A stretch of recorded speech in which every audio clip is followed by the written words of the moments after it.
Hello সবাইকে, good morning. তো এদিকে তো এখন বাজে প্রায় 4:45 মতো। তো দেখো ফ্রেশ হয়ে নিয়েছি, মানে উঠেছি ঠিক 4:28।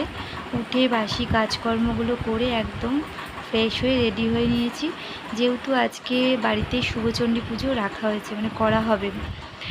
তো এদিকে এখন চলে যাচ্ছি দিদিভাইয়ের ঘরে, যেহেতু দিদিভাইয়ের ঘরে ওদিকটাই হবে উঠোনে। তো চলো তাহলে।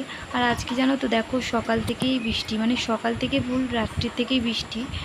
তো যেহেতু শুভচণ্ডী পুজো বাইরে করার নিয়ম, কিন্তু আমাদের মনে হচ্ছে আজকে বাইরে করা হবে না, কারণ এই বৃষ্টির মধ্যে বাইরে পুজো। আর ওদিকে দেখো দিদিভাই উঠোনটা ঝাড় দিয়ে নিয়েছে এখন, দিদিভাইয়ের জায়গাটা। দেখি ফলটা কাটবো তাহলে। দেখো ওখানে শিবাদিকে বলনি যে হবে কি না?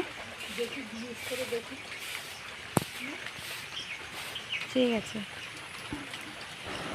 এদিকে তো পুরো একদম বৃষ্টিতে দেখেছো উঠোনের অবস্থা খুবই খারাপ। তো দেখা যাক কি হয় এখন। আর পুজোর সব কিছুই আগের দিন রাত্রিবেলায় দিদিভাই এরকম গুছিয়ে রেখে দিয়েছে, তো যাতে সকালবেলায় উঠেই, যেহেতু ভোরবেলায় ঘরটা পাতা হয়। আর এদিকে দেখো এই যে আমাদের শুভচণ্ডী ঠাকুর। তো এদিকে দেখো দিদিও চলে এসছে, আর দিদি কাজে লেগে পড়েছে, যেহেতু উঠোনে বৃষ্টি পড়ছে এখনও, তো ওই জন্যই বারান্দাতেই হচ্ছে পুজোটা। আসো, আসেন।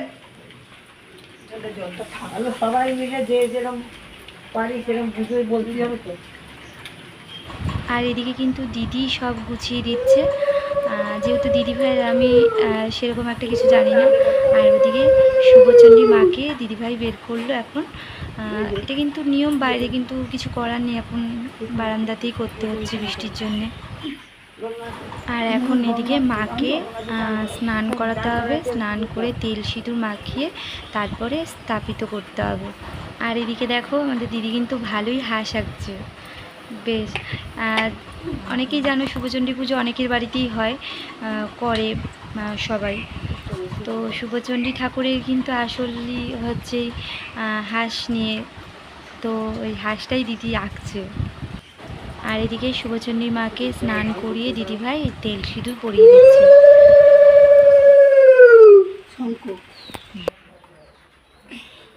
এনার নৈবেদ্য।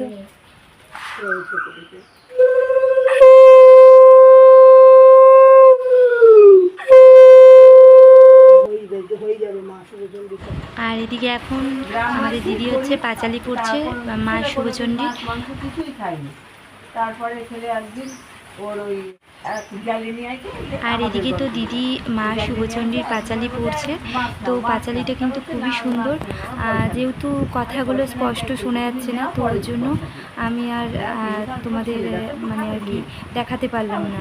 আর এদিকে কিন্তু আমার পুজো করা হয়ে গেছে, মানে ওদিকে পুজো সব কমপ্লিট। তো ঘরে চলে এসেছি, আর এখন বাবানকে রেডি করাবো। এই যে হ্যালো, ব্রাশ করেছো? এদিকে তাকাও, এদিকে তাকাও। ব্রাশ করেছো?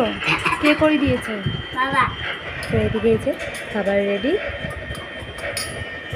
তো ঝটপট ওকে আগে খাইয়ে দিই, কারণ আজকে অনেকটা লেট হয়ে গেছে।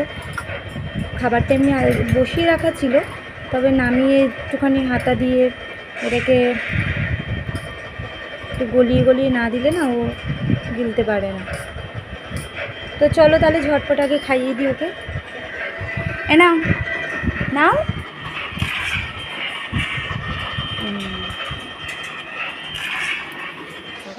আর এদিকে এবারে বাবানকে ড্রেসটা পরিয়ে দেওয়া হচ্ছে, পরিয়ে ঝটপট ওকে রেডি করে দিই।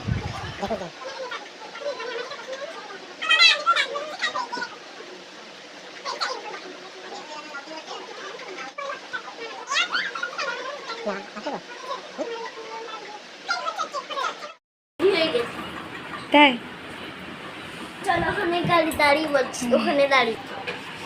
তো এদিকে হচ্ছে বাবান ফুল রেডি। তো চলো যাও, দেরি হয়ে যাচ্ছে।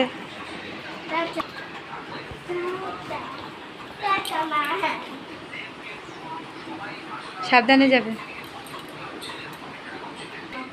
আর এদিকে তো বাবান স্কুলে চলে গেছে, আর ওর বাবাও দিয়ে চলে এসে গেছে বাজারে তো মাছ আনতে। তো আজকে হবে মাছের ঝোল, আর হচ্ছে বাবানের আলাদা করে গাজর আর বিনস দিয়ে মাছের ঝোল হবে, আর দেবো আলু সিদ্ধ। আর কিছু সেরকম রান্না করব না আজকে। তো চলো তাহলে ঝটপট রান্নাটা করে নিই। এদিকে তো মাছ এনে ধুয়ে একবারে নুন হলুদ দিয়ে মাখিয়ে রেখে দিয়েছিলাম, তো এবারে ভেজে নেব। তো এদিকে এবারে আস্তে আস্তে মাছগুলোকে তেলের মধ্যে ছেড়ে দিচ্ছি। মাছ ভাজতে কিন্তু আমার এখনও ভয় করে, কারণ যেভাবে তেল ছেটে। তো এদিকে দেখো এই যে আলুগুলো ধুয়ে রেখে দিয়েছি। তো এদিকে আমার মাছের ঝোলটাও হয়ে গেছে, তো এবার নামিয়ে নেব। তো চলো টাটা, পরে দেখা হবে। এদিকে তো দুপুরবেলা একটু খাওয়া দাওয়া করে একটু ঘুমিয়েছিলাম, আর বাবানও ঘুমিয়েছিল। বাবা নেই, কিছুক্ষণ আগে উঠলো, মানে এখন বাজে প্রায় 6টা মতো। তো কিছুক্ষণ আগেই উঠেছে। তো আমি ম্যাগিটা করে রেখেছিলাম, আর ও এখন ম্যাগিটা খেয়ে নিচ্ছে। তো তারপরে ওকে একটু বই নিয়ে বসাবো। তো চলো একটু দেখিয়ে দিই বাবানকে। কেমন হয়েছে? টেস্টি? তাই? তা খেয়ে উঠে কী করবে? তাই? Good boy. তো চলো তাহলে ও ঝটপট খেয়ে নিক, আর এদিকে ওর বই খাতাগুলো রেডি করি। তো আজকের ব্লগটা আমি এখানেই শেষ করছি। আবার নতুন একটা ব্লগ নিয়ে নেক্সট ডেতে দেখা হচ্ছে। তো আজকের জন্য এখানেই টাটা।